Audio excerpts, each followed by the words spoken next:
कम लोग दिख रहे हैं आजकल। कुछ लोग बाहर गए हैं।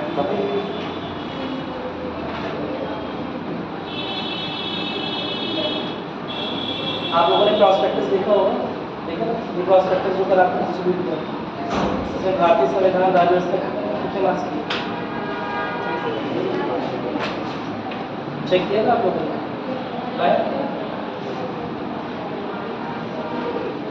कितने मार्क्स है संविधान? 15-16 मार्क्स है। 2023 में जो पेपर आया है उसमें भारतीय संविधान और राज्य व्यवस्था 15 मार्क्स का।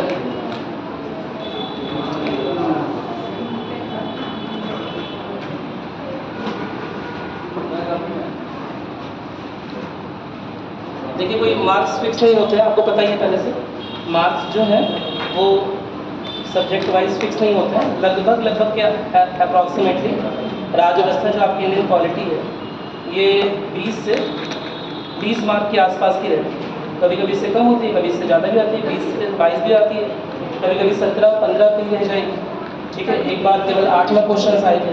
लेकिन एक बात ध्यान देने योग्य है कि हम लोग एक पार्ट अक्सर कोई भी टॉपिक जो स्टैटिक वाला टॉपिक पढ़ते हैं, जैसे हिस्ट्री, पॉलिटी, ज्योग्राफी, इसमें एक बड़ा पार्ट इग्नोर कर देते हैं अक्सर पढ़ते हुए। आवाज़ आ रही है? आवाज़ आ रही है? सुनाई नहीं दे रहा है? सुनाई दे रहा है? अब सुनाई दे रहा है? ठीक है। तो ये पढ़ते वक्त, स्टैटिक सब्जेक्ट्स पढ़ते वक्त एक परेशानी ये है कि जो हम करंट अफेयर्स वाला पार्ट है, जो समसामयिक वाला पार्ट होता है, वो थोड़ा सा छूटने लगते हैं। और असल में पूरा पेपर, हमें लगता है पूरा पेपर जो है 2 पार्ट में डिवाइडेड है, स्टैटिक और समसामयिक वाला पार्ट, करंट अफेयर्स। लेकिन असल में पूरा पेपर 3 पार्ट में डिवाइड होता है। आवाज़ आ रही है? तो असल में पूरा पेपर जो आपका है यूपीएससी का या यूपीपीसीएस का भी, वो ओवरऑल 3 पार्ट में डिवाइड होता है। ठीक है, एक तो क्वेश्चन हो गए डायरेक्ट स्टैटिक पार्ट से, ठीक है, जिसमें डायरेक्टली फैक्ट बेस्ड क्वेश्चन आते हैं, कुछ एनालिसिस आती है, कुछ कंक्लूजन आता है। ठीक है, कुछ प्रीवियस ईयर क्वेश्चन रिपीट हो रहे होते हैं। इसके अलावा एक और पार्ट होता है जो आपको पता है, करंट अफेयर्स का पार्ट।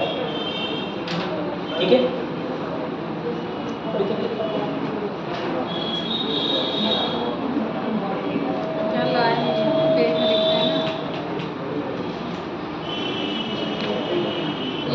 जब भी आप अपने टॉपिक्स को डिवाइड करिए, 3 पार्ट में डिवाइड करिए, आपको 3 क्षेत्रों में ध्यान देना है ना, सब्जेक्ट वाइज नहीं बोलता।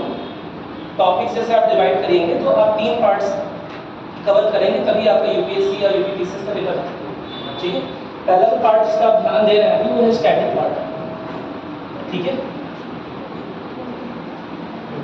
जो भी history, polity, geography, environment, art and culture, ठीक है, जो भी आप पढ़ रहे हैं वो मोस्टली स्टैटिक पार्ट का है। इसके बाद लास्ट टाइम में बच्चे क्या करते हैं, स्टूडेंट्स क्या करते हैं कि करंट अफेयर्स पढ़ते हैं।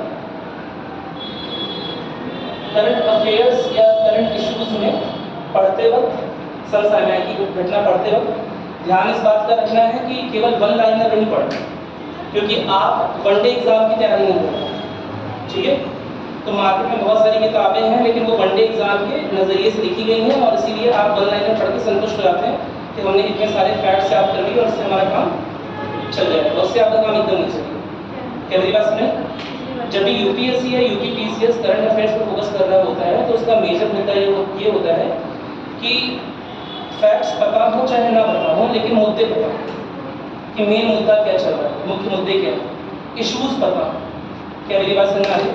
ठीक है, तो आप स्टैटिक पार्ट भी कवर कर लेते हैं और करंट अफेयर्स भी पार्ट कवर कर लेते हैं, लेकिन एक बड़ा पार्ट छोड़ देते हैं। कोई बताया कौन? क्या? लास्ट 5 सालों से देखा गया है कि वो पार्ट सबसे बड़ा उभर कर आया हुआ है ना, और वो पार्ट आप लोगों से छूट रहा है। आप लोगों से क्या सबसे लगभग छूट रहा है? कुछ ऐसे क्वेश्चन होते हैं जिसका कुछ पार्ट स्टैटिक का होता है और कुछ पार्ट करंट का होता है। 3 लाइनें लिखी होती हैं, 2 से 3 स्टेटमेंट या 4 स्टेटमेंट दिए होते हैं, उसमें 3 स्टेटमेंट, 3 वाक्य जो है वो स्टैटिक पोर्शन के होते हैं, और 1 वाक्य या 2 वाक्य करंट अफेयर्स के क्वेश्चन भी रहेंगे उसी स्टैटिक पार्ट से लेकर। क्या मेरी बात सुने? जैसे लेट अस सपोज कि अभी हाल ही में चुनाव हुआ है, तो वो जो चुनाव है वो उस अनुच्छेद में वर्णित है ना, उसमें क्या क्या प्रक्रिया अपनाई गई, वो सब स्टैटिक पार्ट है, ठीक है, वो स्टैटिक पार्ट से कवर हो जाएगा। करंट अफेयर्स वाले पार्ट के भी कुछ क्वेश्चन इसी स्टैटिक पार्ट का हिस्सा बन के आते हैं, ठीक है। तो ऐसे क्वेश्चंस को बोलते हैं current static questions based on current information, जो आज के समसामयिक मुद्दे चल रहे हैं उसी के बेसिस से पूछा गया। क्योंकि ये बात यूपीएससी या पीसीएस को भी पता है कि आपको सारे अनुच्छेद याद नहीं हो सकते, है ना, आप लाइन वाइज सारे अनुच्छेद याद नहीं कर सकते, तो इसीलिए उनका फोकस जो होता है इस पार्ट पे भी रहता है कि जो अभी रिसेंट में कुछ घटनाएं हुई हैं, रिसेंट में कोई इशू हुआ है, कोई करंट अफेयर से रिलेटेड कुछ हो रहा है और उसमें कोई अनुच्छेद अगर लिख दिया गया, क्या मेरी बात क्लियर हुई? और इसके लिए आपको क्या पढ़ना जरूरी है?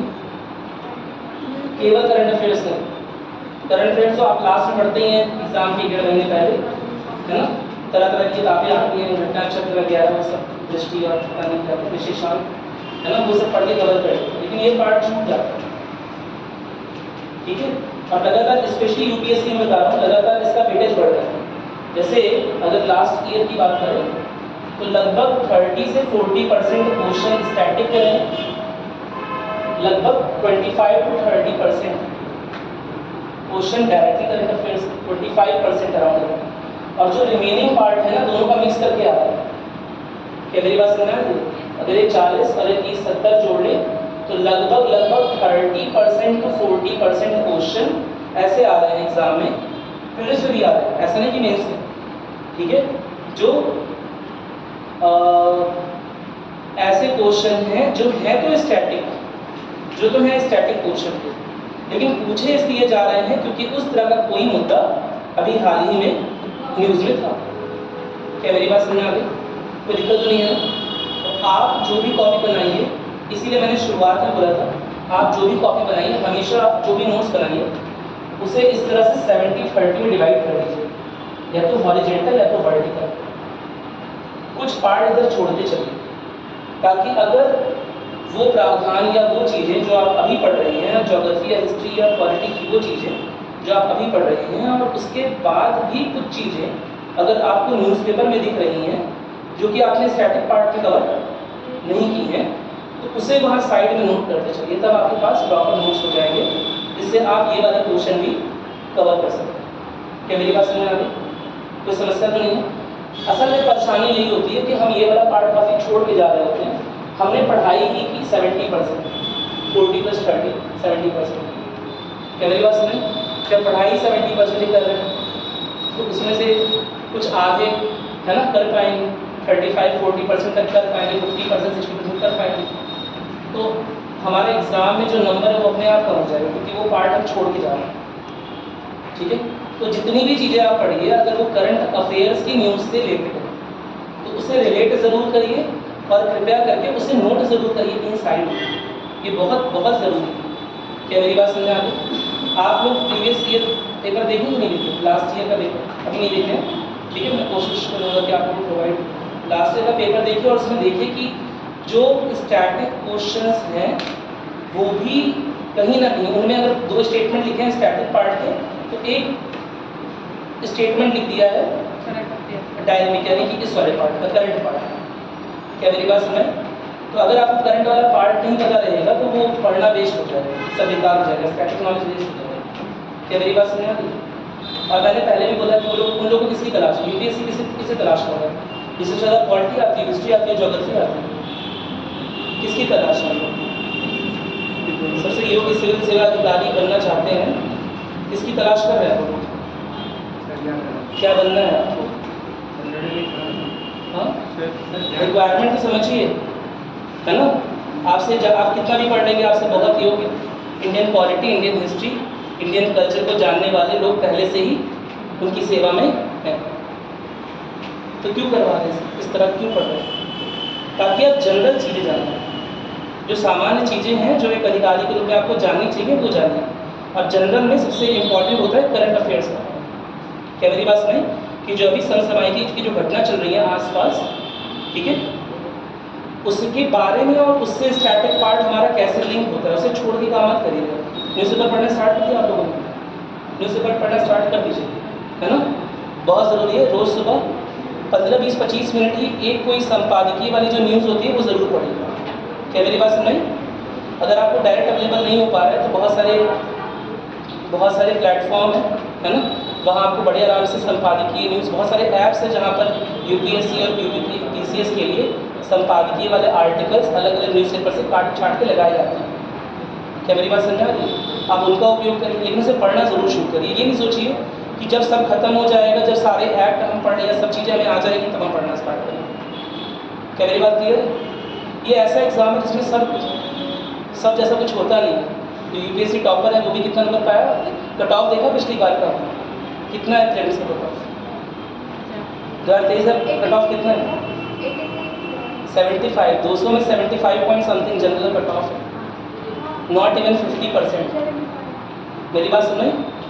तो इस तरह कट ऑफ ज़्यादा है, मतलब आपको ये करंट अफेयर्स वाला पार्ट भी अच्छे से कवर करना है ना, उसे छोड़ के काम नहीं चलेगा। हालांकि इस बार पेपर थोड़ा सा आसान था पहले के मुकाबले में, पहले के 3 सालों के मुकाबले में, तो इसलिए हो सकता है कट ऑफ थोड़ा सा ऊपर चले।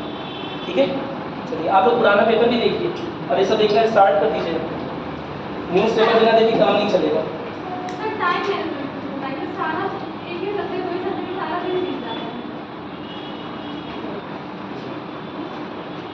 हर चीज़ का आंसर बस एक ही है, मेरे पास हर चीज़ का आंसर बस एक ही होता है, पता है क्यों तैयारी कर रहे हैं, वो क्यों याद रखिए अपना। समझे? किसी के मोटिवेशन में, इन्फ्लुएंस में, रील्स देखकर, या क्यों तैयारी करने आए हैं, वो क्यों याद रखिए। अपनी सामाजिक परिस्थितियों से निकलना है, अपना नाम रोशन करना है, अपने परिवार का नाम रोशन करना है, मान सम्मान बढ़ाना है, एक अच्छी जॉब लेनी है, सरकार की सेवा करनी है, देश की सेवा करनी है। बड़ा क्यों तलाशिए, जितना बड़ा क्यों रहेगा उतने अच्छे से पढ़ाई करेंगे, छोटे मोटे क्यों ना मत फंसिए, है ना?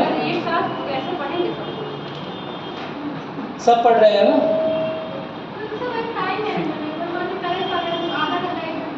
आधा एक घंटा मत देखिए, अगर नहीं हो पा रहा है तो 15-20 मिनट देखिए, एक आर्टिकल ज़रूर देखिए। सर अगर एक सब्जेक्ट में पढ़ा जाए तो जैसे पॉलिटी वो तो सब्जेक्ट वाइज हो गया, लेकिन अभी आपका सब्जेक्ट कोई बहुत डीप में गए नहीं है तो आप बड़े आराम से तीनों सब्जेक्ट पढ़ सकते हैं, पहली बात।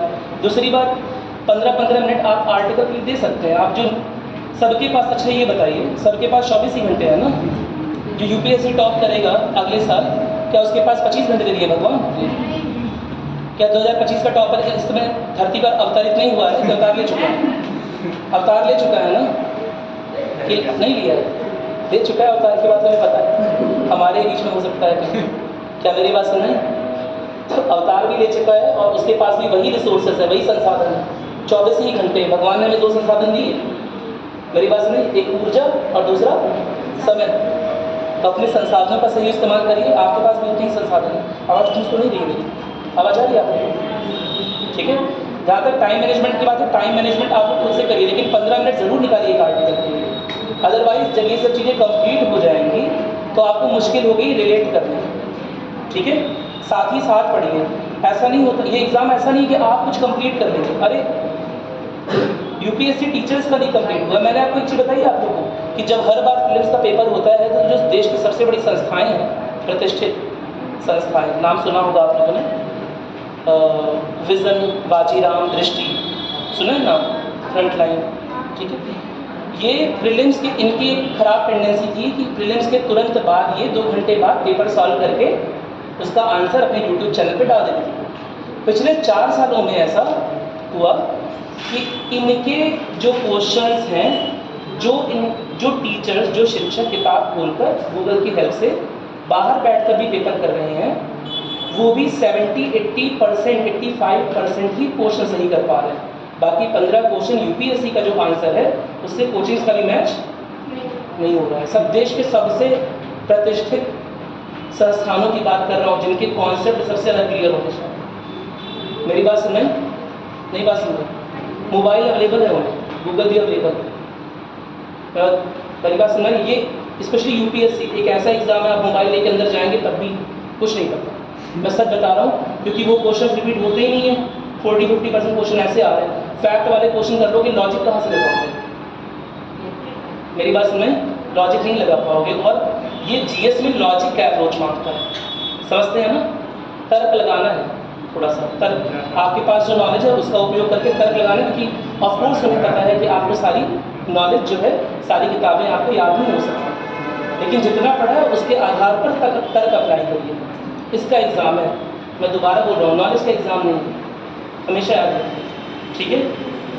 क्या मेरी बात सुन रहे हैं? अब मैंने आपको बता दिया, पेपर जब हो जाता है तो कोचिंग संस्थानों में जो प्रतिष्ठित संस्थान हैं उनके बीच में एक रेस वोट चलती है कि कौन सबसे पहले प्रीलिम्स का पेपर देगा। इस साल नहीं दिया, पिछले 3 साल से ऐसा हो रहा था। कोचिंग संस्थानों की बेइज्जती हो रही, बदनामी होती है ना इसमें, कि टीचर्स ने आंसर दिया, हिस्ट्री के टीचर ने हिस्ट्री का आंसर दिया होगा, पॉलिटी के टीचर ने पॉलिटी का आंसर दिया होगा, ज्योग्राफी के टीचर ने ज्योग्राफी का आंसर दिया होगा, आर्ट एंड कल्चर ने आर्ट एंड कल्चर का आंसर दिया होगा। और उसके बाद जब सम्मिलित रूप से वो आंसर शीट मैच कराई जाती है यूपीएससी के आंसर शीट में, तो 15-20 क्वेश्चन गलत निकले। अच्छी कोचिंग, इसका नाम नहीं लिया, विजन का, बाजीराम का, दृष्टि का, सब अच्छे प्रतिष्ठित संस्थान। मेरी बात सुने? तो ये इस तरह उस पेपर का समझ आ रहा है, उसे बीट करना आसान नहीं है। इसीलिए मैंने आपको एक चीज़ शुरुआत में पहले दिन आपने क्या बोली थी कि वाइल्ड गूस चेजिंग नहीं करनी है, समझ? कोई एक फैक्ट आएगा उसके पीछे नहीं भागना। 6 से 12 कब हुआ, 12 से 15 कब हुआ, 15 से 14 कब हुआ, 6 से 60 कब हुआ, कुछ चीज़ें आप याद रख सकते हैं, वो याद रखेंगे, लेकिन आप वाइल्ड गूस चेजिंग नहीं कर पाएंगे, जंगली मुर्गियों को नहीं पकड़ पाएंगे, ठीक है? आप 50 किताबें पढ़ लेंगे, 91 किताबों से यूपीएससी क्वेश्चन पूछता है। मैंने बताया था ना एग्जाम में, राजीव गहरी का एग्जाम्पल दिया था मैंने आप लोगों को, है ना? हम लोग का खुद 1-1 साल 2-2 साल राजीव गहरी की वजह से खराब हो गया, क्योंकि हम लोग मॉडर्न हिस्ट्री के नाम पर राजीव गहरी पढ़ लिए, क्योंकि उसी से डायरेक्ट क्वेश्चन आ रहे थे। और फिर 4-5 साल राजीव, उन्होंने ऐसा लगा कि सोच समझ के राजीव गहरी से हटा के पेपर बनाया। पहले देख लिया राजीव गहरी कि राजीव गहरी में एक क्वेश्चन है, ये टॉपिक है, उस टॉपिक से हट के मॉडर्न हिस्ट्री का क्वेश्चन बना दिया। 4 साल 3 साल 4 साल लगातार ऐसा हुआ, बच्चों का मोह भंग हो गया। मेरी बात समझ आ रही है? इसीलिए बता रहा है वाइल्ड गूस चेजिंग नहीं करनी, बेसिक बनाइए, वो ज़्यादा इंपॉर्टेंट है, ठीक है? क्या मेरी बात सुनाई? आप 50 किताबें पढ़ेंगे, हो सकता है यूपीएससी 91 किताब से आपको क्वेश्चन दे दे, ठीक है? अपना बेस बनाइए पहले एनसीईआरटी के से, क्योंकि एक ऐसा एग्जाम है, क्या मैंने बोला शुरुआत में, गवर्नमेंट एग्जाम है, और गवर्नमेंट एग्जाम में सबसे इंपॉर्टेंस किसकी होती है? जो गवर्नमेंट ने डेटा दिया वो इंपॉर्टेंट है। अच्छा, ये भी एक दिन मैं सोचा कैसे बताऊँ, लेकिन थोड़ा सा टाइट शेड्यूल करते हैं। गवर्नमेंट एग्ज़ाम है, सारा डेटा कौन सा अप्लाई होगा? गवर्नमेंट वाला। और गवर्नमेंट कौन सी किताब लिखकर आपको दे रही है? एनसीईआरटी। ये बात पता है ना? तो अगर कहीं भी सबसे स्टैंडर्ड बुक जो है लक्ष्मीकांत डी बसु और एनसीईआरटी का डेटा आपस में क्लैश करता है, तो आप हाई कोर्ट या सुप्रीम कोर्ट या किसी भी कोर्ट में अगर अप्रोच करेंगे कि हमारा आंसर सही है, तो आप केवल एनसीईआरटी को लेके जा सकते हैं। मेरी बात नहीं, बाकी सब किताबों को गाइड माना जाता है, जो गाइड कर रही है। क्या मेरी बात समझ आ रही है? स्टैंडर्ड बुक्स है लेकिन गाइड करने के लिए। एनसीईआरटी गवर्नमेंट बता रही है आपको, तो पहले एनसीईआरटी के बेसिक्स अच्छे से कवर करिए। क्या मेरी बात सुनाई? जैसे वो कल हमने बात की थी अनुवादित वाले संस्करण में कोड ऑफ डायरेक्टर्स को बोर्ड ऑफ डायरेक्टर्स लिखा हुआ है। मेरी बात सुनाई? इस तरह की गलतियाँ कुछ एक मिलेंगी आपको, पहली बात। और बात करनी चलिए, आप याद नहीं बताऊँगा आप लोगों को। ये बात समझ में आ गया जो बताया मैंने? चलिए क्लास स्टार्ट करते हैं, हो भी जाएगा। कल जो पढ़ाया था कुछ पढ़ लिया आप लोगों ने? एक आर्टिकल ज़रूर पढ़िए रोज। सर कौन सा आर्टिकल है? संपादकीय जो बीच में रहता है एकदम कलरलेस पेज, जिस पे रख के दाल चावल को खाते। मेरी बात सुनो, सबसे कलरलेस वही होता है ना, विदाउट कलर। बाकी सब में तो विराट कोहली और अनुष्का शर्मा शायद रहते हैं। एक वो पेज है जिसमें कोई भी कलर नहीं है, जिसमें इंटरनेशनल रिलेशन की बात हो रही होगी, अंतर्राष्ट्रीय संबंधों की बात हो रही होगी, कोई अनुच्छेद क्यों आ रहा है उसकी बात हो रही होगी, सबरीमाला की बात होगी, ट्रिपल तलाक की बात होगी। क्या मेरी बात सुनाई? है ना, उसमें क्रिटिकल व्यू है। क्या मेरी बात सुनाई? जहाँ पर संपादक लोग गवर्नमेंट की स्कीम के प्रति थोड़े से क्रिटिकल व्यू। अच्छा, एक और बात है, क्रिटिसाइज नहीं करना है। मेरी बात सुनिए, आप गवर्नमेंट के मेंस में ये गलती सब लोग कर रहे हैं और स्पेशली इंटरव्यू में भी करते हैं। आप गवर्नमेंट का पार्ट, आप सिस्टम का हिस्सा बनने जा रहे हैं, आप वहाँ क्रांतिवीर नहीं बनने जा रहे हैं। मेरी बात सुनिए, तो अगर आपको कोई चीज़ सिस्टम में कमी नज़र आ रही है, सिस्टम में 2 चीज़ें, सुनिए मेरी बात, कुछ कमी नहीं है सिस्टम में, बात नहीं करिए। एक तो होती है अच्छी चीज़ और दूसरी है कम अच्छी चीज़, जिसे सुधार कर और अच्छा बनाया जा सकता है। कोई कमी नहीं सिस्टम में आपके अनुसार। क्योंकि आप गवर्नमेंट जॉब की तैयारी कर रहे हैं, है ना। मेंस में वहाँ कमियाँ मत दिखाने की गवर्नमेंट स्कीम की कि ये तो बहुत फर्जीवाड़ा है, ये तो ऐसा।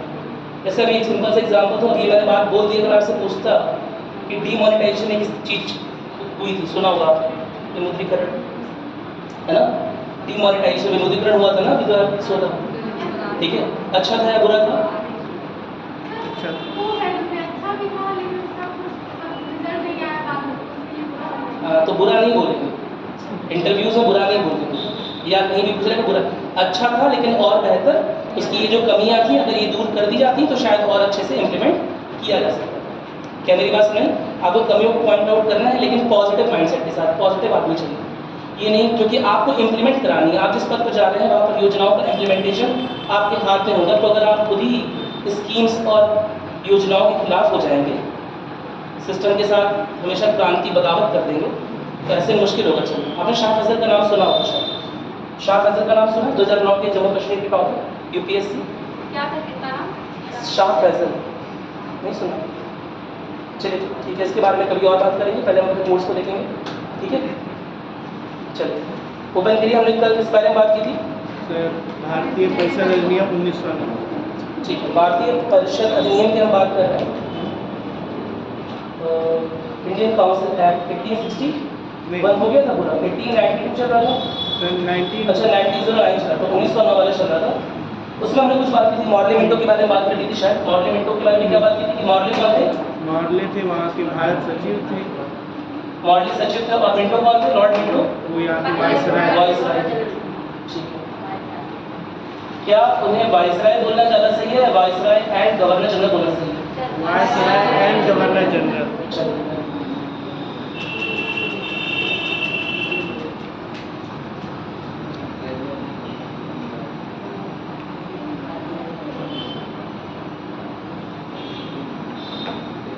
ठीक है, हम लोग 1909 के अधिनियम की बात कर रहे थे, ठीक है।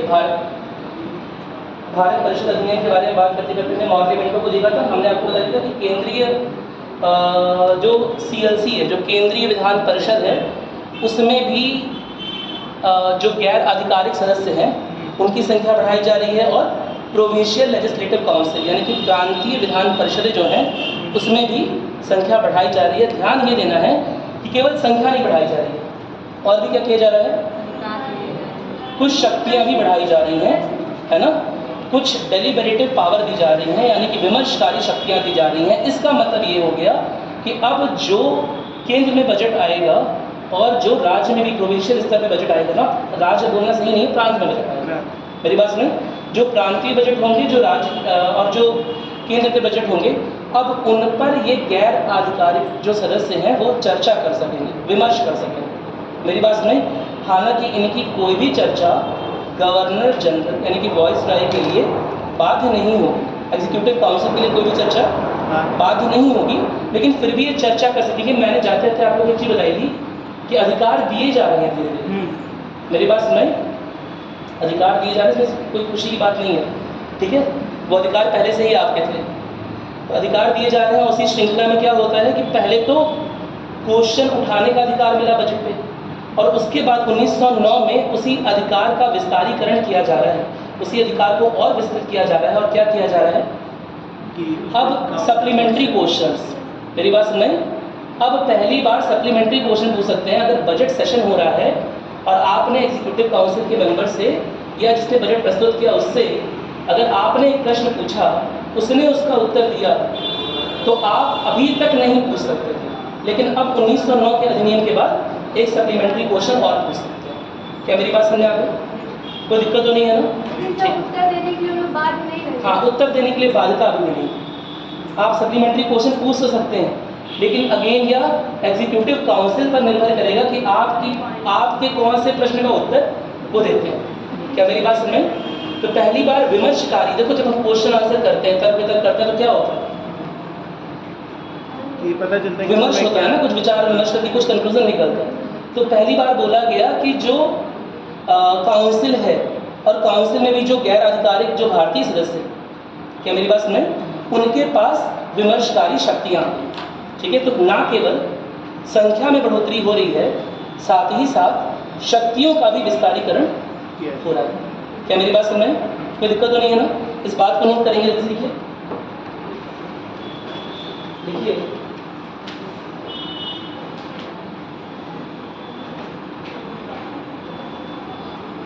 देखिए केंद्र के, या ऐसे लिखिए केंद्रीय विधान परिषद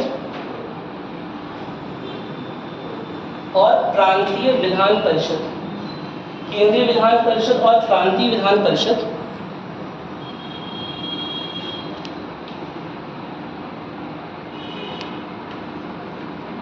में न केवल सदस्यों की संख्या को बढ़ाया गया, न केवल सदस्यों की संख्या को बढ़ाया गया, कॉमा, साथ ही साथ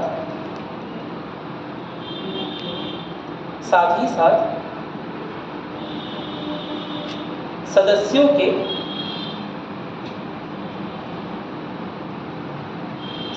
के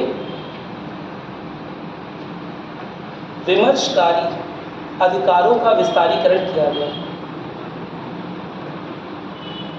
विमर्शकारी अधिकारों का विस्तारीकरण किया गया। Deliberative functions of the members of the council was increased. ठीक है, बढ़ाया गया। का विस्तारीकरण करना है, नहीं बढ़ाना। ठीक है, बस बढ़ाया गया।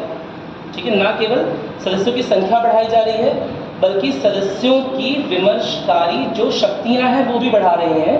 और उन विमर्शकारी शक्तियों में जो सबसे मुख्य शक्ति बढ़ा दी जाएगी वो क्या होगी? सप्लीमेंट्री क्वेश्चन की बजट सेशन के दौरान। क्या मेरी बात सुने? लिखिएगा उदाहरण के रूप में, लिखिएगा वहीं अपनी भाषा में लिखिए इस बात को। उदाहरण, बजट सत्र के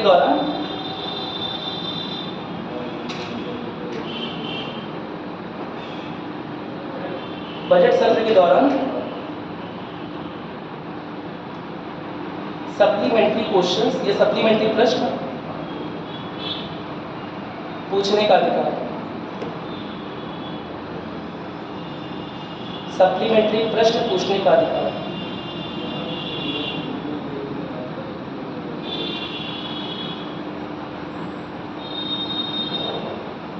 सर एक ही सप्लीमेंट्री क्वेश्चन पूछ सकते थे? हाँ, है ना, सप्लीमेंट्री प्रश्न पूछने का अधिकार। हाँ बताइए।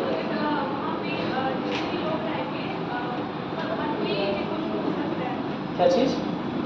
हर कोई पूछ सकता है सप्लीमेंट्री क्वेश्चन, बस ये पूछ लेंगे। हर कोई पूछ सकता है सप्लीमेंट्री क्वेश्चन। ठीक है, चलिए।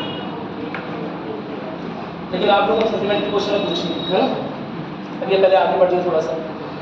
इसमें एक चीज़ हमने और देखी थी कि मॉर्ले मिंटो जो सुधार आया है ना, वो सुधार है या धार्मिक समीकरणों का बिगाड़ है? धार्मिक समीकरण जो है हमेशा के लिए बिगाड़ दिए जाएंगे। एक तरह से इसने एक फूट का बीज डाल दिया। क्या मेरी बात सुने?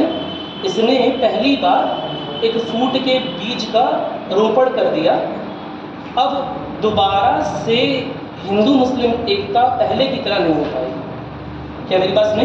या अगर होगी भी तो उसके लिए इंडियन नेशनल कांग्रेस और मुस्लिम लीग को बहुत ज़्यादा काम करना पड़ेगा। क्या मेरी बात सुनी? जैसे आगे चलकर 1916 में शायद आपने सुना लखनऊ पैक्ट हुआ था, जहाँ इंडियन नेशनल कांग्रेस और इंडियन नेशनल कांग्रेस और मुस्लिम लीग जो है वो साथ में आए थे। क्या मेरी बात समझ आ रही है?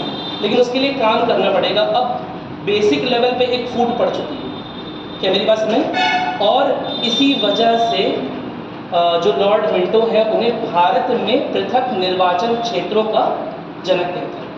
क्या मेरी बात समझ? कोई दिक्कत तो नहीं है इसमें? Separate electorate. एक और बात याद रखनी है कि जो पृथक निर्वाचन है, इसके अलावा, है ना, पृथक निर्वाचन के अलावा एक और सेपरेशन शुरू हो गया, एक और चीज़ का सेपरेशन शुरू हो गया उस टाइम पर। जो विश्वविद्यालय या जो एसोसिएशन के लोग है ना, विश्वविद्यालय हो गए, जमींदारी एसोसिएशन हो गए, या चैम्बर ऑफ कॉमर्स बताया था आपको, चैम्बर ऑफ कॉमर्स के लोग हो गए, वाणिज्यिक मंडल के लोग हो गए, तो वहाँ पर भी अब सेपरेट इलेक्शंस होंगे और उनसे भी लोग चुनकर आएंगे। क्या मेरी बात समझ? कोई दिक्कत तो नहीं है ना? इस बात को नोट करिएगा जल्दी से। देखिए इस एक्ट के अंतर्गत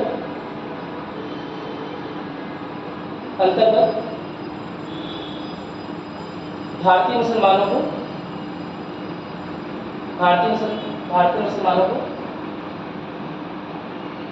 पृथक निर्वाचन क्षेत्र का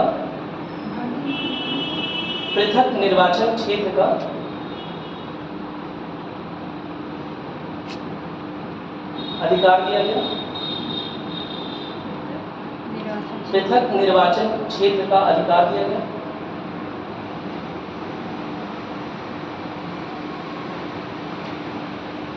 ठीक है, इसे इंग्लिश में बोलते हैं सेपरेट इलेक्टोरेट।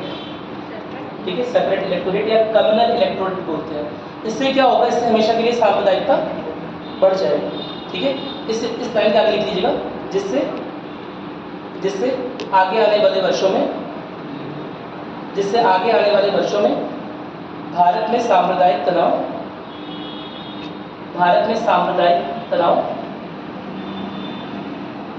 हमेशा बढ़ता ही जाएगा। सांप्रदायिक तनाव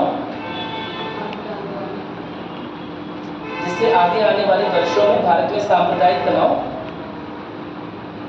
हमेशा बढ़ता ही जाएगा, लगातार बढ़ता ही जाएगा। ठीक है, लॉर्ड मेंटो को क्या बोलते, मैंने बताया दिया आपको, भारत में पृथक निर्वाचन क्षेत्रों के जनक के रूप में जाना जाता है। ठीक है, कम्युनल इलेक्टोरेट भी इसे बोलते हैं, यानी कि संप्रदाय के आधार पर अलग अलग निर्वाचन क्षेत्र दिए हैं। ठीक है, कोई दिक्कत तो नहीं है ना, समझ में आ गया? ठीक है, तो एक तरह से अभी तक जो चीज़ शुरू नहीं थी भारत में वो शुरू कर दी, और केवल शुरू नहीं की है, पहले भी करते रहे होंगे, लेकिन उसे वैध करार दे दिया गया, उसकी वैधता बना दी गई। एक तरह से कम्युनिज्म को लीगल कर दिया गया, एक तरह से सांप्रदायिकता को वैधानिक ढांचा प्रदान कर दिया। क्या मेरी बात सुन रहे हैं? नोट करिए इस बात को, देखिए इसके अंतर्गत उसी पॉइंट पे आगे लिखिएगा। इसके अंतर्गत पहली बार भारत में सांप्रदायिकता को वैध करने की कोशिश हुई। इंग्लिश में बोलते हैं लीगलाइज्ड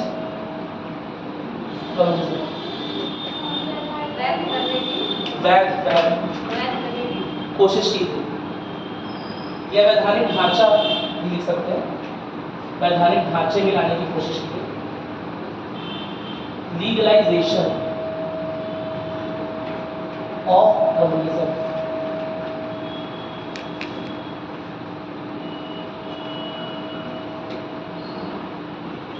किसी भी देश में, किसी भी समाज में बहुत सारी सामाजिक बुराइयां प्रैक्टिस की जाती हैं। किसी भी देश में, समाज में बहुत सारी सामाजिक बुराइयां प्रैक्टिस की जाती हैं, लेकिन एक होता है उसे वैधानिक रूप दे देना। क्या मेरी बात सुनाई? ऐसा नहीं कह रहे हैं सांप्रदायिकता पहले से नहीं थी, कुछ अंश रहा हो, पहले से भी कुछ फूट डालने की कोशिश की जा रही होगी, लेकिन पहली बार लिखित तौर पे दे रहे हैं। क्या मेरी बात सुनाई? तो एक तरह से सांप्रदायिक बीजों का रोपण कर दिया गया। क्या मेरी बात क्लियर है? और अब दोबारा से वह एकता नहीं आ पाई जो स्वदेशी या बाइकॉट आंदोलन के टाइम पर सन 1905-1906 में बनी थी। क्या मेरी बात समझ में आ रही है? कोई दिक्कत तो नहीं है इसमें? नोट कर लिया? हाँ बताइए क्या कुछ। अब कोशिश की गई थी, बोल सकते हो, लीगलाइज कम्युनिज्म कोशिश कर दिया गया था, एक तरह से वैध कर दिया गया था।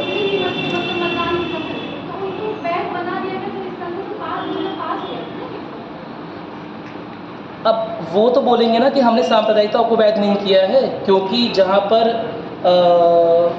पर देश में असमान डिस्ट्रीब्यूशन है, यानी कि असमान वितरण है जनसंख्या का, कहीं हिंदू ज़्यादा कहीं मुस्लिम ज़्यादा है, तो जहाँ मुस्लिम्स ज़्यादा हैं वहाँ पर भी अगर नहीं जीत पा रही हैं तो वो तो ये बोलेंगे ना कि जहाँ मुस्लिम्स ज़्यादा हैं उन क्षेत्रों से जो लोग काउंसिल में चुन कर आए वो मुस्लिम्स हों।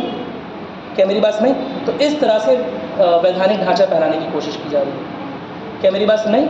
इसका यह कतई मतलब नहीं है कि हर बार मुस्लिम लीग या इनका ही इंटरफेरेंस देखा जाएगा। बहुत सारे इंडियन नेशनल कांग्रेस के भी लीडर्स थे जो मुस्लिम थे। क्या मेरी बात सुनाई? बल्कि ज़्यादा ही लीडर्स अगर आप देखेंगे भारतीय राष्ट्रीय कांग्रेस में, ज़्यादा फेमस, बहुत सारे फेमस लीडर्स बने, खान अब्दुल गफ्फार खान का नाम आपने सुना होगा, मौलाना अब्दुल कलाम आज़ाद का नाम सुना होगा, ठीक है। तो सब फेमस लीडर्स रहे हैं जिन्होंने लीड किया है फ्रंट से इंटरनेशनल कांग्रेस को। क्या मेरी बात समझ आ रही है? तो अब ये उनकी एक तरह से साजिश थी सांप्रदायिकता की, है ना, वैध करने की कोशिश थी, इसीलिए वहाँ कोशिश लिखवाई। क्या मेरी बात समझ? चलिए आगे आगे बढ़े। इसके अलावा लिखिएगा इस एक्ट के अंतर्गत पहली बार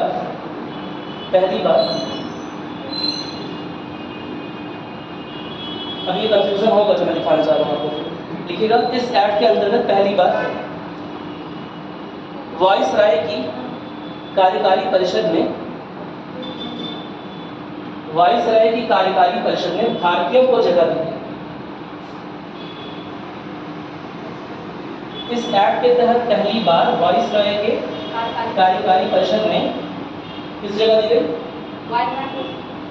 कि भारतीयों को जगह दी गई। भारतीयों को जगह देने का प्रावधान लगाया।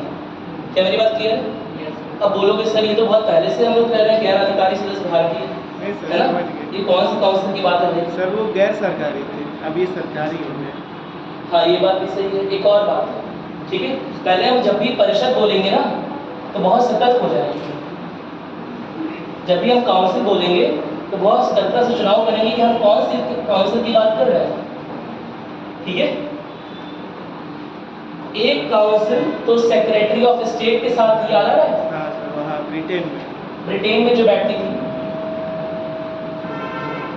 वो भी एग्जीक्यूटिव काउंसिल, ठीक है, उसे बोलते हैं इंडियन काउंसिल या काउंसिल ऑफ इंडिया, भारतीय काउंसिल, भारतीय परिषद जो ब्रिटेन में बैठ रही है, जो ब्रिटिश पार्लियामेंट को राय दे रही है। क्या मेरी बात समझ आ रही है? इसके अलावा और भी काउंसिल्स हैं। और कौन कौन सी काउंसिल है? एक बार देख लेते हैं। भारत में गवर्नर के नीचे, याद होगा 1853 में प्रशासनिक कार्यपालिका की शक्तियां और विधायिका की शक्तियों को अलग कर दिया। याद होगा 1853 में लिखवाया था, कार्यपालिका की शक्तियां और विधायिका की शक्तियों को अलग कर दिया। तो वहां पर दो काउंसिल्स का निर्माण किया गया, है ना। एक तो होगी एग्जीक्यूटिव काउंसिल, एक होगी लेजिस्लेटिव काउंसिल, एक होगी कार्यपालिका या कार्यकारी परिषद, ठीक है, और एक होगा विधान परिषद। क्या इसके अलावा भी कोई काउंसिल थी? इसके अलावा भी काउंसिल थी। ये मैं गवर्नर लिख रहा हूँ लेकिन यहाँ सही कर रहा हूँ, सिर्फ वाइसराय, ठीक है, viceroy and governor general of India. इसके नीचे भी एक काउंसिल थी जो प्रांत की थी। प्रांत में होते थे गवर्नर और उनके नीचे होती थी प्रांतीय परिषदें, समझा है, प्रोविंशियल काउंसिल, प्रांतीय परिषदें। दिखाई दे रहा साफ साफ? हिंदी की राइटिंग रिपोर्ट कर ली जा रही है। प्रांतीय परिषद देखिए, इसे ऐसे बनाइए वरना भूल जाए, बनाइए एक्टिव करिए, नहीं बनते।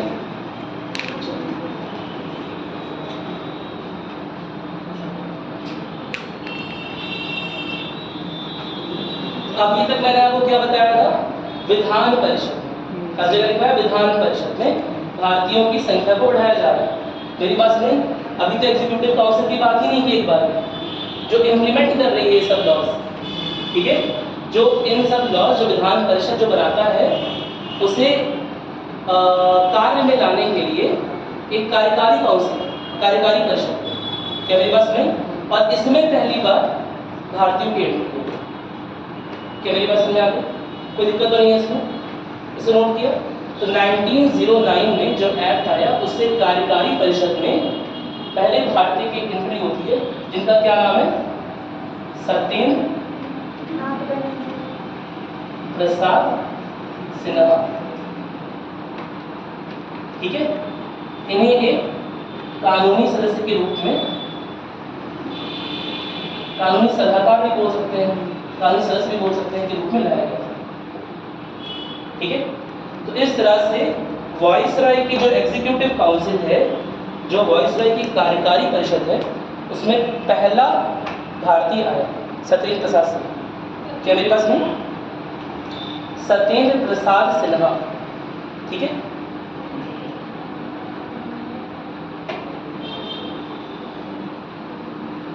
एक लॉ मेंबर की तरह appointed as a law member, एक लॉ मेंबर की तरह इनका अपॉइंटमेंट हुआ, और he was the first Indian in executive council. वो पहले भारतीय बने जो कार्यकारी परिषद का हिस्सा है।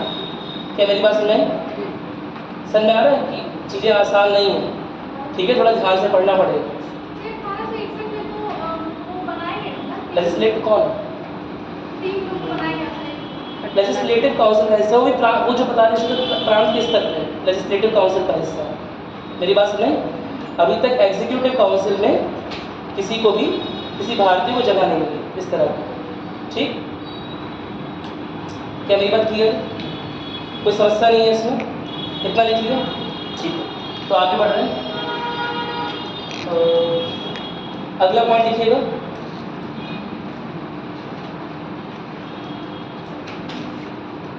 लिखिएगा, पृथक निर्वाचन क्षेत्रों के साथ साथ, पृथक निर्वाचन क्षेत्रों के साथ साथ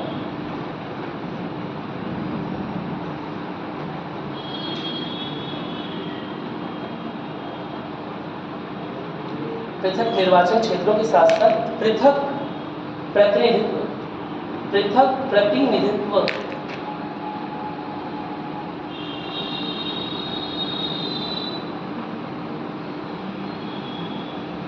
प्रेसिडेंसी निगमों को, प्रेसिडेंसी कॉरपोरेशन या प्रेसिडेंसी निगम, प्रेसिडेंसी निगम, वाणिज्यिक मंडल,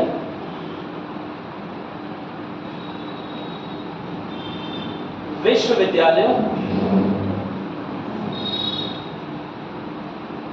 और जमींदारों को दिया गया। इनका रिप्रेजेंटेशन सेपरेट कर दिया है, ठीक है। जमींदारों को जहाँ लिखा है ना, जमींदारों के एसोसिएशन उस समय चलते हैं। क्या मेरी बात सुने? आपने कभी लैंड होल्डर्स एसोसिएशन का पढ़ा होगा या सुना है कभी लैंड होल्डर्स एसोसिएशन? हाँ, टैगोर जी के है ना, उनके ऊपर शायद पिताजी या उनके बाबा जी ने स्टार्ट किया था लैंड होल्डर्स एसोसिएशन, ठीक है। तो उस तरह के बहुत सारे जमींदारों के एसोसिएशन, जमींदारों के समूह रहते थे, उनका एक एसोसिएशन बनता था। उस समय से भी अब सिलेक्शन हुआ। उसका एक मुख्य कारण ये है कि अब हम आगे बात भी करेंगे उसकी।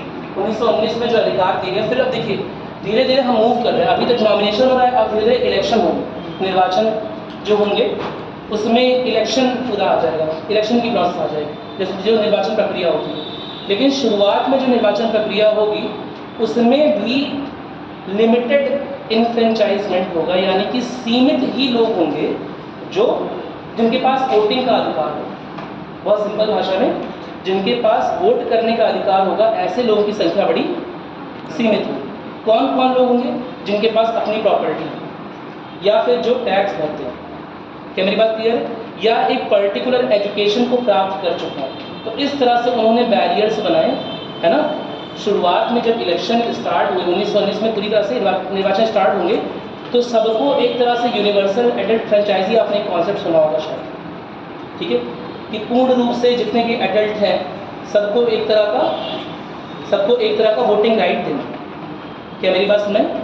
वोटिंग राइट समझते हैं ना, वोट करने का अधिकार, मत का अधिकार, चुनने का अधिकार। वो चीज़ जो है, वो चीज़ सन 1919 में स्टार्ट तो हुई है, लेकिन बड़े सीमित रूप में स्टार्ट हुई है, जहाँ पर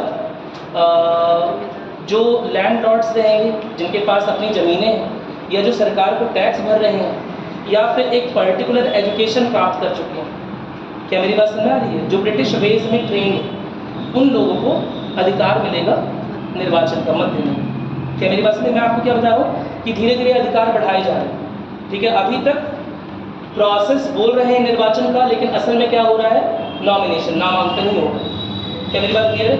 लेकिन 1919 में यह जो प्रथा है, ये जो ट्रेडिशन चला रहा है, पूरी तरह से बंद हो जाएगा। कहीं ना कहीं एक ट्रांसपेरेंट, एक पारदर्शी व्यवस्था लाई जाएगी, जहाँ पर कुछ लोग मिलकर, हालांकि सब लोग को देना चाहिए था, यूनिवर्सल एडल्ट फ्रेंचाइजी होनी चाहिए थी, लेकिन वैसे नहीं किया गया है। किसे अधिकार दिए गए हैं? कुछ लोग ऐसे हैं जो पढ़े लिखे हैं, है ना, जिनके पास इतना पैसा आ रहा है कि टैक्स दे सके, कर दे सके, क्या मेरी बात सुने, या जिनके पास जमीनें हैं, जो जमींदार, क्या मेरी बात क्लियर है? तो आप हमेशा ये चीज़ देखेंगे कि ये अधिकार धीरे धीरे सबको मिले। और कांग्रेस की लड़ाई केवल या जो आप भारतीय राष्ट्रीय आंदोलन पढ़ते, जो संघर्ष के बारे में पढ़ते हैं, वो केवल ब्रिटिशों को यहाँ से भगाने का नहीं था, मेरी बात सुने, कि ब्रिटिश यहाँ से भाग जाए, वो इस नई व्यवस्था को लाने का भी था। कहीं ऐसा ना हो जाए ब्रिटिश भाग जाए, पुरानी व्यवस्था लागू हो जाए, सबके पास लोकतांत्रिक अधिकार हो, राइट टू वोट हो। ये सारे संघर्ष का ही परिणाम है। क्या मेरी बात समझ में आ रही है? क्योंकि वो अधिकार शुरुआत में ब्रिटिश गवर्नमेंट या एक्ट हमें दे तो रहे हैं, लेकिन बड़े सीमित रूप में दे रहे हैं। कोई समस्या तो नहीं है इसमें? क्या पृथक प्रकृति यानी कि अब चैम्बर ऑफ कॉमर्स जो होगा वो उसके अपने खुद के प्रतिनिधि काउंसिल का हिस्सा बन सकता है, बस इतना समझ। अब जो चैम्बर ऑफ कॉमर्स है, यूनिवर्सिटीज़ है, उनके अपने खुद के प्रतिनिधि हैं। उन्हें जो मेन इलेक्शन होगा या जो मेन नामांकन हो रहा है उसमें पार्टिसिपेट करने की जरूरत नहीं है। उनके अपने यहाँ से कई सारी यूनिवर्सिटीज़ का एक समूह, उसमें से एक आदमी जा रहा है। चैम्बर ऑफ कॉमर्स एक आदमी को नॉमिनेट कर रहे हैं कि इस आदमी को हमारा प्रतिनिधि बनाए, काउंसिल में उनके लिए भी जगह है। क्या मेरी बात समझ में? इतना क्लियर हो गया? एक बार पढ़ लीजिए अगर कंफ्यूजन है तो। फिर आगे हम पढ़ रहे हैं गवर्नमेंट ऑफ इंडिया एक्ट 1919। देखिए अब काउंसिल एक्ट खत्म कर दिए गए और अब एक्ट आएगा भारत सरकार अधिनियम 1919। इसका एक और नाम है मॉन्टेग्यू चेम्सफोर्ड सुधार। इसमें मॉन्टेग्यू किसका नाम था? आसान। पहला नाम किसका होता है? सेक्रेटरी का या वायसराय का? सचिव का, सेक्रेटरी का। तो मॉन्टेग्यू उस समय सेक्रेटरी थे और चेम्सफोर्ड कौन थे? वायसराय। ठीक है, उनके नाम पर है मॉन्टेग्यू चेम्सफोर्ड सुधार। इसे मॉन्टफोर्ड सुधार शॉर्ट में मॉन्टफोर्ड सुधार भी बोलते हैं। हेडिंग आ रही है इसमें, देखिए भारत सरकार अधिनियम 1919, भारत सरकार अधिनियम 1919 मॉन्टेग्यू चेम्सफोर्ड सुधार।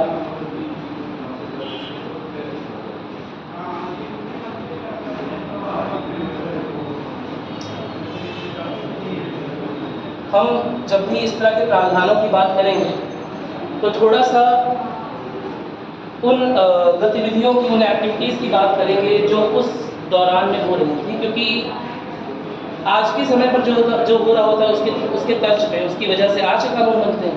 बहुत सिंपल सी बात। और जो उस समय हो रहा था, जिस तरह की परेशानियां लोग झेल रहे थे, है ना, उसकी वजह से उस समय के कानून बने थे, उस समय के प्रावधान बने थे। तो हम बात कर रहे हैं सन 1919 की। कौन सा बड़ा इवेंट हो रहा था? क्या चीज़ थी? कौन सा? सन 1919 की बात हो रही है। पूरा वर्ल्ड डिस्टर्ब था, पूरा विश्व। उसके बाद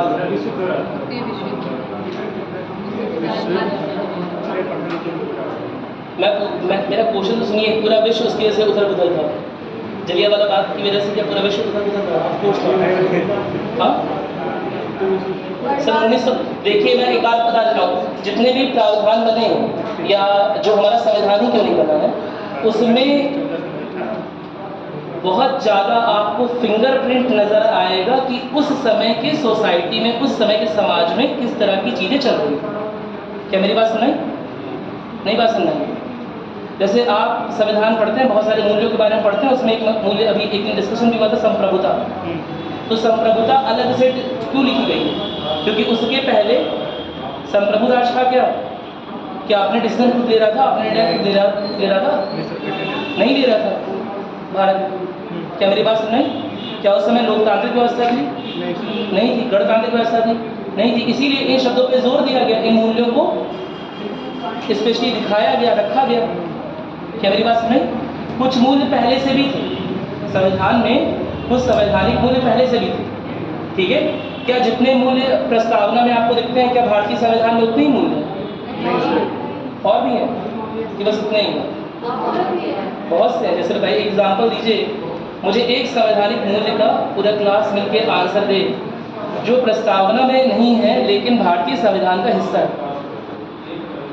सर अभी का नहीं बता ऐसे करके सकते बैठोगे सो जाओगे, हाथ नीचे रखो, बस एक्टिव बनो बस। सर कितनी देर से पढ़ो? हम सब पहले बता सकते हैं। अस्पृश्यता, राइट टू इक्वलिटी तो है ही हमारे में, बराबरी का अधिकार है। अस्पृश्यता हमने प्रैक्टिस नहीं की अभी कोविड में। चलो अब तो फंस गए। भारतीय संविधान अस्पृश्यता को मौलिक अधिकारों को हनन मानता है। कौन से आर्टिकल के अंतर्गत? आर्टिकल 17। कहीं नहीं कोविड में सबको टच करते चल रहे थे। भैया नमस्ते, पैर छोड़िए, है ना? और भाई कैसे हो, गले लगो। सर तो जाति की जाति के आधार पर, धर्म के आधार पर आधार अस्पृश्यता को अभी आप जस्ट कुछ 2-3 साल पहले काफ़ी प्रैक्टिस कर रहे थे। मेरी बात सुनाई? सरकार ही प्रैक्टिस करवा रही थी, है ना? कह देंगे हमने प्रैक्टिस, तो सरकार प्रैक्टिस कर रही थी। चलिए छोड़िए, इसके बारे में तो बात करेंगे। पहले जो मैं पूछ रहा हूँ वो बताइए। आप लोग मुद्दा भटका रहे हो मुझे, है ना? आप लोग सोच रहे हैं क्लास ये क्वेश्चन हमसे ना पूछा जाए, क्योंकि हमने पूरी क्लास में मिलकर बोला है कि बहुत सारे संवैधानिक मूल्य हैं जिसके बारे में प्रस्तावना में नहीं लिखा है, लेकिन फिर भी संविधान में है। मैं बस एक संवैधानिक मूल्यों की बात कर रहा हूँ। एक संवैधानिक मूल्य मुझे बताइए। बीपीएसपी कोई संवैधानिक मूल्य नहीं, मूल्य बताइए मुझे, संवैधानिक मूल्य। क्या कोई वैल्यू सिस्टम, क्या कोई फिलॉसफी ऐसी भी है संविधान में जो संविधान का हिस्सा तो है लेकिन ना ही संविधान में लिखी हुई है, ना ही प्रस्तावना में? संविधान, चलो संविधान में अगर लिखी हुई है तो प्रस्तावना में होता है, आसान करता है। एक वैल्यू सिस्टम बताइए। सर मरने का अधिकार तो नहीं दिया है उसमें ना, सर राइट टू वोट करने के लिए बहुत बड़ी बड़ी चीज़ें आप लोग उठा ले रहे हैं। इसमें पूरा एक लेक्चर है। नहीं, मरने का अधिकार हमारा संविधान हमें प्रदान नहीं करता है, लेकिन अभी इस पर काफ़ी डिस्कशन हो रहा है, अभी डिबेट हो रहा है इसमें। हमारे यहाँ एक यूथनेशिया चल रहा है सिस्टम, एक बार ग्रांट हुआ है पैसिव यूथनेशिया। क्या बोलते हैं? पैसिव यूथनेशिया, जिसे अरुणा शॉनबॉग नाम की एक नर्स को अलाउ किया था सुप्रीम कोर्ट ने, जो कि मुंबई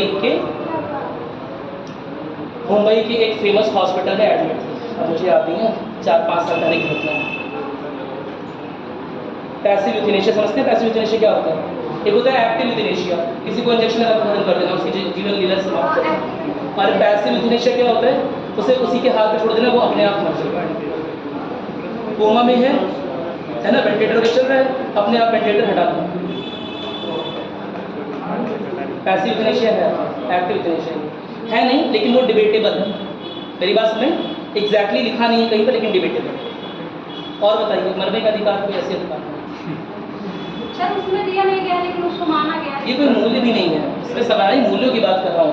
लोकतंत्र, गणतंत्र, संप्रभुता, इस तरह का एक संवैधानिक मूल्य है जो कि बहुत अच्छे से आप पढ़ते हैं, जो संविधान पढ़ते हैं, बहुत इंपॉर्टेंट है। लेकिन संविधान में बहुत सारे मूल्य और भी मूल्य दिए हुए हैं। तो आपने सेपरेशन ऑफ पावर सुना होगा, शक्तियों का विकेंद्रीकरण। मेरी बात सुनिए, शक्तियों का बंटवारा क्या कहीं अलग से संविधान में या प्रस्तावना में मेंशन है? नहीं मेंशन है, लेकिन ये आधारभूत प्रिंसिपल है। मैं क्या बोल रहा हूँ? मूल्य, आधारभूत मूल्य है हमारे संविधान का।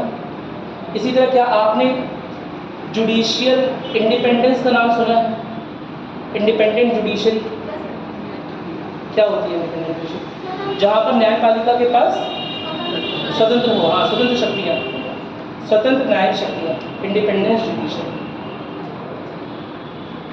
कहाँ लिखा है संविधान में? क्या यह एक जरूरी संवैधानिक मूल्य है? क्या न्यायपालिका की स्वतंत्रता एक जरूरी संवैधानिक मूल्य नहीं है? है? क्या प्रस्तावना में मेंशन है? नहीं है। क्यों नहीं मेंशन होना चाहिए ना प्रस्तावना में? हर जो इंपॉर्टेंट मूल्य है प्रस्तावना में तो मेंशन नहीं है। तो फिर इस तरह के और भी बहुत सारे संवैधानिक मूल्य हैं जो हमारी प्रस्तावना का पार्ट तो नहीं है और डायरेक्टली हमारे संविधान में भी लिखे नहीं गए, लेकिन फिर भी हमारे संविधान का भी भाग है। क्या मेरी बात सुने? हमारे संविधान का ही भाग है, प्रस्तावना तो लिखी ही नहीं है। क्या मेरी बात सुन रही? क्या जितनी बातें प्रस्तावना में लिखी हैं, क्या उतने ही संवैधानिक मूल्य हमारे इसमें हैं? क्या जितनी बातें हमारे प्रस्तावना में लिखी हुई हैं संविधान की, क्या उतनी ही बातें हमारे संविधान में हैं? क्या उतनी ही मूल्य हमारे संविधान में है?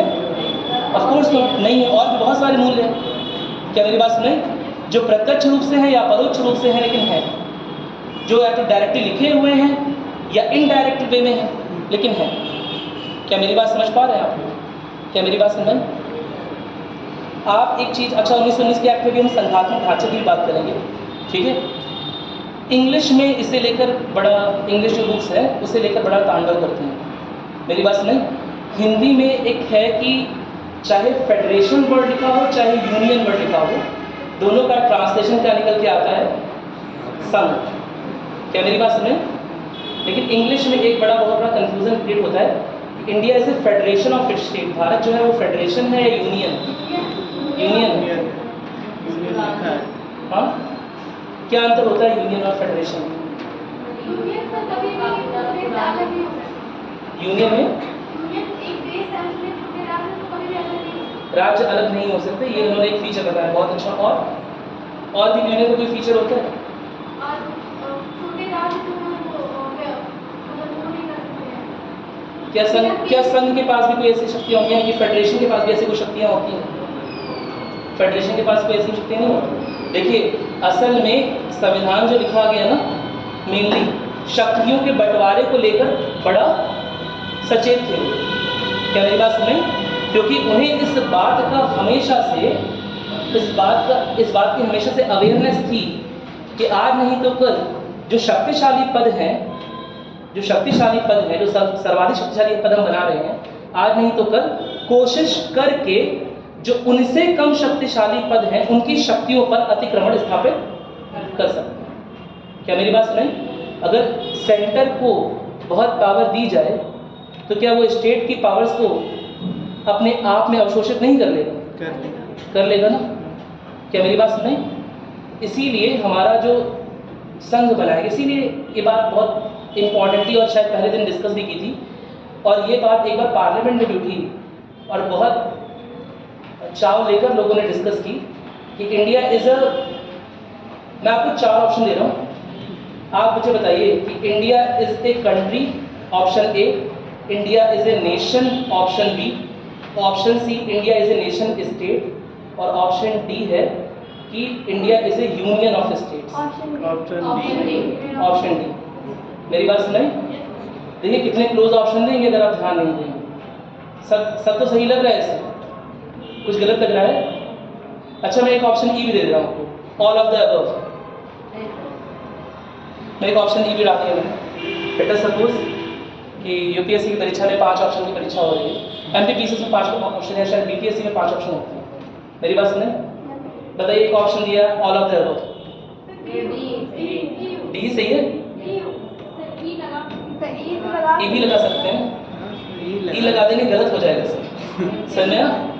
हम उसी के अकॉर्डिंग चलेंगे जो डेटा सरकार ने दिया है। पहली बात बताइए ना, पहली बात क्या बताइए? हम स्पेशली राज्य व्यवस्था में, स्पेशली इंडियन पॉलिटी में, मेरी बात सुनाई, बहुत लॉजिकल चलना है, एकदम कदम फूक फूक के रखना है।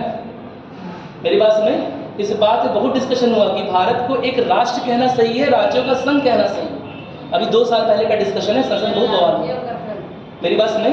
भारत को जो लिखा हुआ है हमारे अनुच्छेदों में, उसके अकॉर्डिंग क्या है? राज्यों का संघ। क्या मेरी बात सुनाई? और वही कहना ज़्यादा उचित है। क्या मेरी बात सुनाई? और जब हम राज्यों का संघ कहकर इस बात पर जोर देते हैं तो क्या कहीं हम संघात्मक ढांचा जो है, जो फेडरल स्ट्रक्चर, फेडरेशन की बात की, क्या उसकी ओर बल नहीं दे रहे हैं? देते हैं। तो आप तो बोल रहे थे India is a union of state, आप तो केंद्रीकृत ढांचे की बात कर रहे थे। अभी बोला ना आपने India is a union of state. जब हम संघात्मक ढांचे की बात कर रहे हैं, अरे बोल रहे हैं इंडिया राज्यों का संघ, इस बात पर जोर देके बोल रहे हैं इंडिया राज्यों का संघ। क्या मेरी बात सुनाई? तो क्या कहीं हम स्टेट, हम चाहते नहीं है कि स्टेट के पास भी कुछ शक्तियां निहित हों? इस बात पे हम जोर दे रहे हैं, ये बात जोर देके लिखी हुई है, कॉमर्स के बीच में लिखी हुई है, जानो इंडिया राज्यों का संघ। मेरी बात सुनाई? इस बात पे जोर दिया गया राज्यों का संघ है। उन्हें भी राष्ट्र की स्पेलिंग पता थी कि कैसे लिखा रहता है, टा के ऊपर, है ना, बनाया जाता है, उन्हें भी पता था राष्ट्र, उन्होंने राष्ट्र नहीं लिखना, राष्ट्र नहीं लिखना, फिर भी नहीं लिखा। राज्यों का संघ लिखना ज़्यादा प्रोबेबल, ज़्यादा अच्छा समझा, क्योंकि वो संघात्मक ढांचे की ओर ध्यान आकर्षित करना चाहते थे कि इंडिया राज्यों का संघ जरूर है और नो डाउट कुछ एक पावर यूनियन के पास ज़्यादा है, लेकिन फिर भी वो कितनी भी कोशिश कर ले, जो स्टेट की पावर है, जो राज्यों की शक्तियां हैं, उसका अवशोषण नहीं कर सकती किसी भी हाल में। क्या मेरी बात सुने? हालांकि एक छोटा सा क्लॉज छोड़ दिया गया इमरजेंसी वाला, मेरी बात सुने, अन्यथा किसी भी हाल में कुछ भी कर लें, राज्य की जो शक्तियां हैं, मेरी बात सुने, केंद्र में समाहित नहीं हो सकती।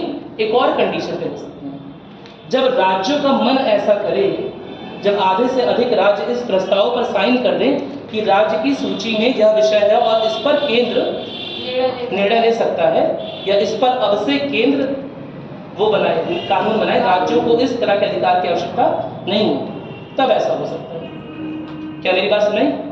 नहीं बात सुनाई? इसके बारे में भी डिस्कशन करेंगे, परेशान मत होइए। मैं ऐसे क्यों बता रहा हूँ, क्योंकि 1919 में यही हुआ, पहली बार डायरार्की आई है, पहली बार आएगी द्वैध शासन, मेरी बात सुनाई, जिसमें सब्जेक्ट्स आ जाएंगे जो कि डिवाइडेड हो जाएंगे।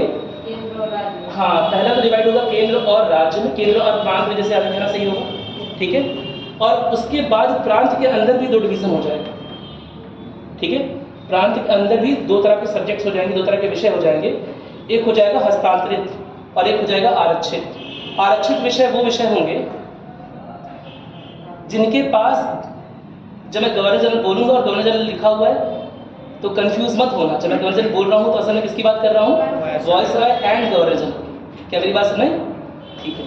तो गवर्नर जनरल और उसकी एग्जीक्यूटिव काउंसिल के पास अधिकार रहेगा आरक्षित जो सब्जेक्ट रहेंगे, आरक्षित जो विषय रहेंगे, उस पर निर्णय लेने का। क्या मेरी बात सुनी?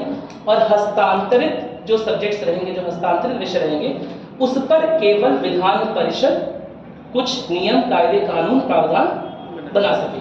क्या मेरी बात सुनी? लेकिन वो भी फाइनली किसके पास पहुंचेगा? गवर्नर के पास पहुंचेगा साइन होने के लिए, और लेजिस्लेटिव काउंसिल यानी कि विधान परिषद किसी भी हालत में गवर्नर को बाध्य नहीं कर सकती उस समय। क्या मेरी बात सुने? तो एक तरह की डायरार्की स्टार्ट हो गई। कहाँ पर? प्रोविंसेस में। डायरार्की मतलब क्या होता है? द्वैध शासन प्रणाली। कहाँ पर स्टार्ट हुई है? प्रांतीय सरकार।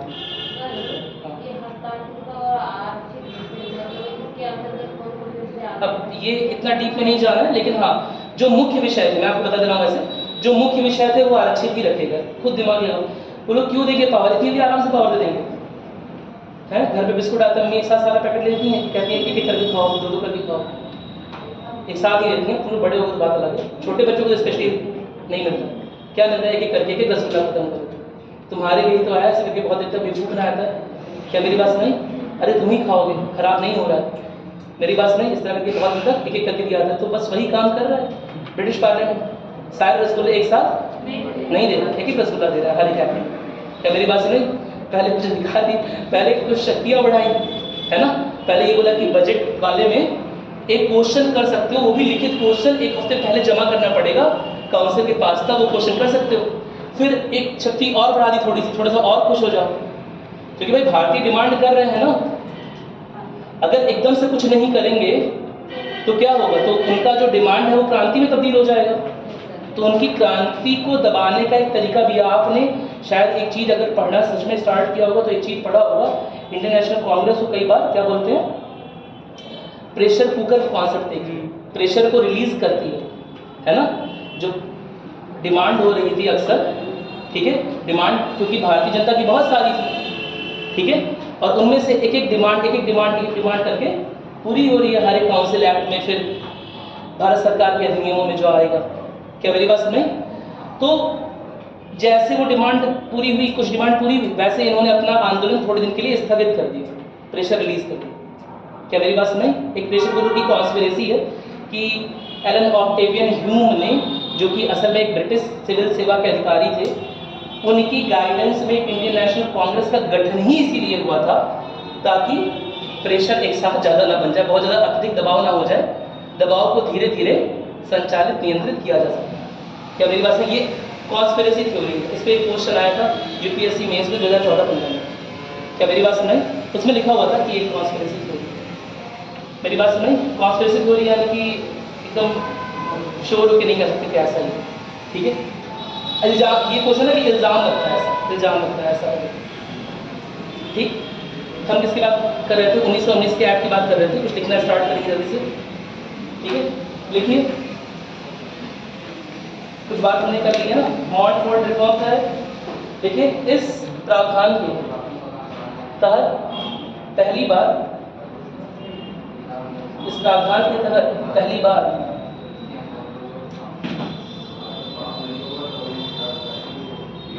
ब्रिटिश सरकार ने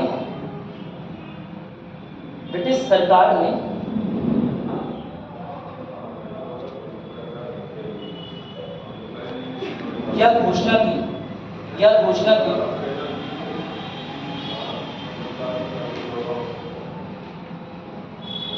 कि उसका उद्देश्य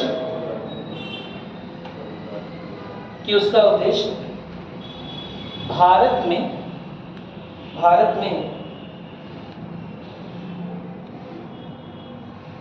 उत्तरदायी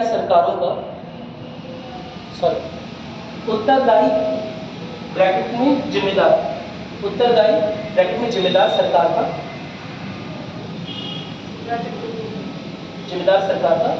क्रमिक परिचय है, क्रमबद्ध परिचय या क्रमिक परिचय है। क्या इसका मतलब हम लोग समझ पा रहे हैं?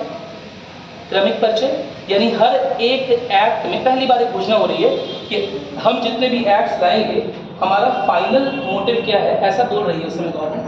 और इसका कारण मैंने आपसे पूछा, वो भी आप लोगों ने नहीं बताया कि उस समय का हिस्टोरिकल बैकग्राउंड क्या था। मैं आपको बता रहा हूँ, उस समय था फर्स्ट वर्ल्ड वॉर का समय। चल रहा था कि नहीं चल रहा था फर्स्ट वर्ल्ड वॉर? 1919 की बात कर रहे हैं, किसी ने नहीं बताया पूरी क्लास में, ठीक है। कब से कब तक चली है फर्स्ट वर्ल्ड वॉर? 1914 से 1918 तक, लेकिन फर्स्ट वर्ल्ड वॉर का समय नहीं था, मतलब खत्म हो गया था। तो फर्स्ट वर्ल्ड वॉर में जो भी जातियाँ हुई हैं, जैसे भारतीय सोल्जर्स को जबरदस्ती, जो ब्रिटिश के अंदर काम कर रहे हैं, उनकी पोस्टिंग वहाँ पर की जा रही है जहाँ पर ज़्यादा जोखिम है। क्या मेरी बात सुनी? और उसमें भारतीयों की कोई राय नहीं ली जा रही। भारतीय परिषद में जो भी गैर अधिकारी या जो अब अधिकारी सदस्य भी आने लगे है ना, उनकी भी कोई राय नहीं ली जा रही। उनकी राय के बिना, उनके जानने के बिना हमारे सोल्जर्स को यूज़ कर रही है British government first world war लड़ने के लिए। क्या मेरी बात सुनी? तो ऐसे में थोड़ा सा गुस्सा होना जायज़ था। क्या मेरी बात सुनी? उन्हें समझ आ गया था कि ये लोग अपनी डिमांड्स को धीरे धीरे बढ़ा रहे हैं, काउंसिल में प्रेजेंटेशन बढ़ा रहे हैं। तो उस गुस्से को शांत करने के लिए क्या बोला, पहली बार बोला है कि हमारा जो मेन मकसद है, जो हम एक्ट पे एक्ट ला रहे हैं, हम चाहते हैं कि फाइनली जो है ये सारा शासन प्रशासन का काम भारतीय देखें, हम कुछ ही हद तक देखें, लेकिन हम ऐसा करेंगे कैसे? क्रमबद्ध तरीके से करेंगे। क्या मेरी बात सुने? तो एक उत्तरदायी सरकार चाहिए और क्रमबद्ध तरीके से लगातार भारतीयों का इंट्रोडक्शन, लगातार भारतीयों का इंक्लूजन काउंसिल में, परिषदों में हो। क्या मेरी बात समझ आ गई? पहली बार एक घोषणा हो रही है, इंटेंट जो भी रहा हो, अंदर जो भी सोच रहे हो, लेकिन घोषणा तो नहीं है। क्या मेरी बात क्लियर है? और इस घोषणा को और भी क्या बोलते हैं? मॉन्टेग्यू घोषणा, जो कि वहाँ के सेक्रेटरी ने की थी, सेक्रेटरी ऑफ स्टेट, राज्य सचिव ने की थी। मेरी बात सुने? उसकी ब्रैकेट में लिख दीजिएगा मॉन्टेग्यू घोषणा। क्रमिक परिचय पूरा लिखिए, क्या क्या बस यही तकलीफ है, क्रमिक परिचय कराना होगा शायद ना, भारत में उत्तरदायी सरकार का क्रमिक परिचय कराना होगा। ठीक है, पूरा कर लीजिएगा। यह कराना था, उसका उद्देश्य कराना था वहाँ पर किस सेंस में, ठीक है। मतलब जो 1919 का एक्ट आ रहा है उसमें डिक्लेरेशन था कि जितने भी एक्ट्स हम ला रहे हैं उसका मेन मोटो क्या है, उसका मेन मकसद क्या है कि भारत में उत्तरदायी सरकार है, अकाउंटेबल सरकार है, जो समझते हो ना, जवाबदेही निर्धारित होती है। जो अगर वहाँ के लोगों को समस्या है तो उसकी जवाबदेही निर्धारित हो, और ऐसा लेकिन तुरंत नहीं करेंगे, भारतीयों के दबाव में नहीं करेंगे। ऐसा कैसे करेंगे? क्रमबद्ध तरीकों से करेंगे। क्या मेरी बात सुने? उसी को लिखा है क्रमिक परिचय था। कोई समस्या नहीं है इसमें, अगर कुछ गड़बड़ हुआ सही कर लीजिएगा, ठीक है। चलिए आगे लिखिए, नेक्स्ट टाइम लिखिएगा। अच्छा, इसके तहत एक और काम हुआ था कि जो सेक्रेटरी की जो पोस्ट है, उसकी जो जिम्मेदारियां हैं उसे थोड़ा सा कम कर दिया गया था, और उसकी जिम्मेदारियों को कम करने के उद्देश्य से एक नए ऑफिस का गठन किया गया था, जिसे बोलते हैं हाई कमिश्नर। लंदन में भारतीय कार्यों को देखने के लिए सेक्रेटरी के पद की जिम्मेदारियों को थोड़ा सा कम कर दिया गया, उसकी जिम्मेदारियों को एक नए पद को दे दिया गया। ठीक है, कुछ जिम्मेदारियां अभी भी सचिव के पास थी, सेक्रेटरी के पास थी, और कुछ जिम्मेदारियां हाई कमिश्नर को दे दिया गया। क्या मेरी बात सुन रहे हैं? तो नोट करेंगे इस बात को। देखिए, इस प्रावधान के अंतर्गत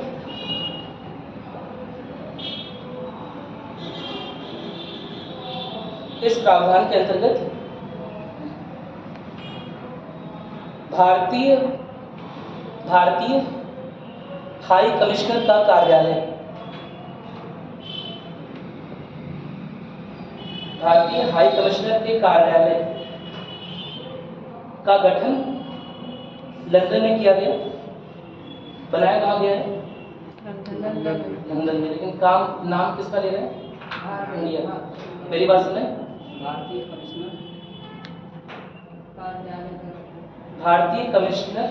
हाई कमिश्नर लिखिएगा उसमें, ठीक है। कार्यालय का गठन लंदन में किया गया। चलो ठीक है। अब इन्होंने और भी क्या किया उसके बारे में बात करते हैं। इन्होंने जो 1909 का जो मॉर्ले मिंटो सुधार था, है ना, जिसमें पहली बार सेपरेट इलेक्टोरेट यानी कि पृथक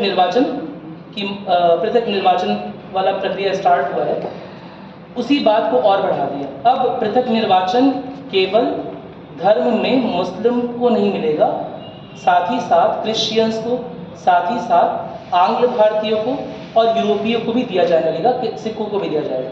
यानी कि ये समाज को बांटने की एक नई टेक्निक उन्होंने, है ना, सीखी है सन 1909 में, और उसी को आगे आगे बढ़ा रहे हैं। क्या मेरी बात सुन रहे हैं? ठीक है, तो नोट करेंगे, लिखिएगा। इस प्रावधान के तहत सिखों कौमा ईसाइयों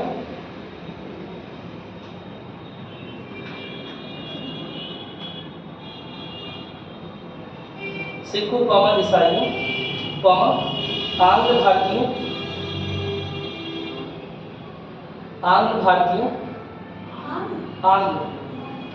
एंग्लो इंडियन, ठीक है, आंग्ल भारतीयों कौमा यूरोपीय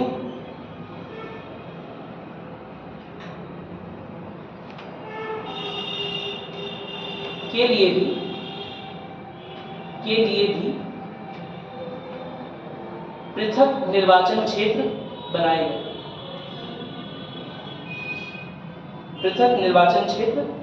बनाए गए। ठीक है।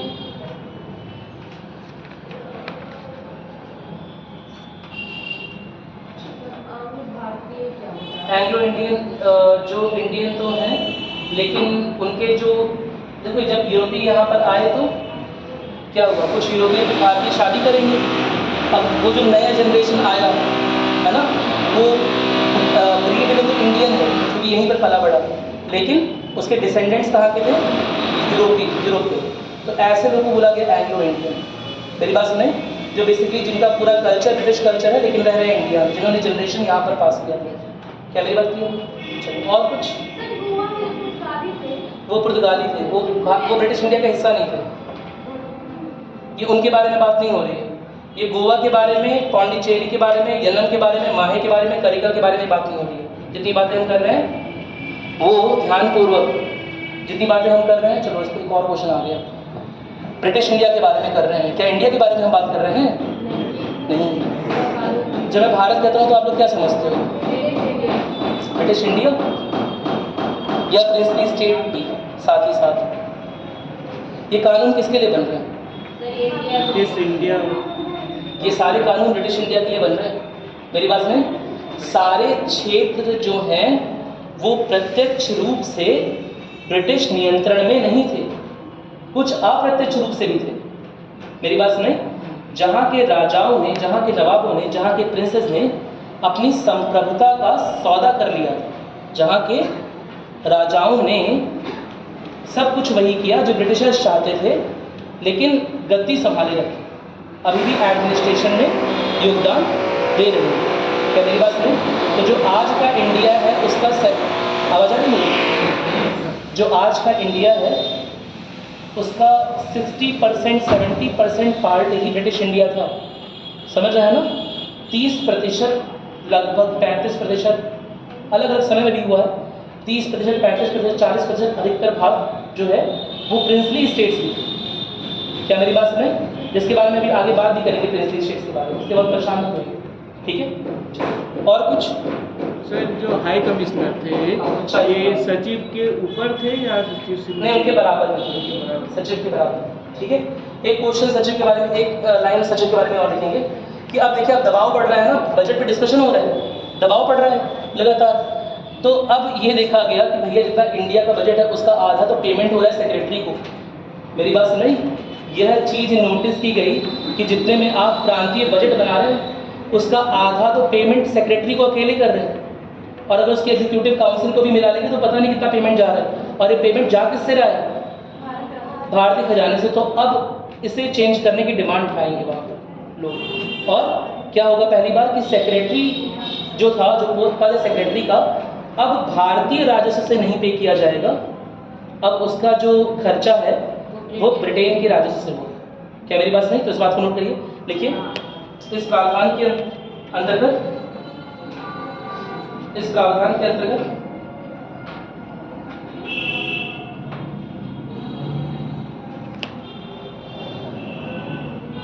भारत के राज्य सचिव, भारत के राज्य सचिव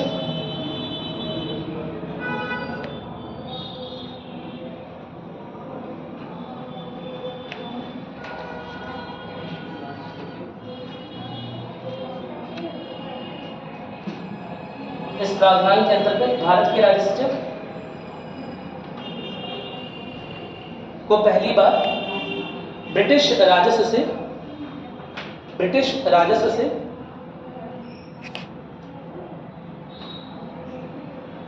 खर्चा दिया जाएगा, सैलरी दी जाएगी, खर्चा दिया जाएगा, सैलरी दी जाएगी, ठीक है।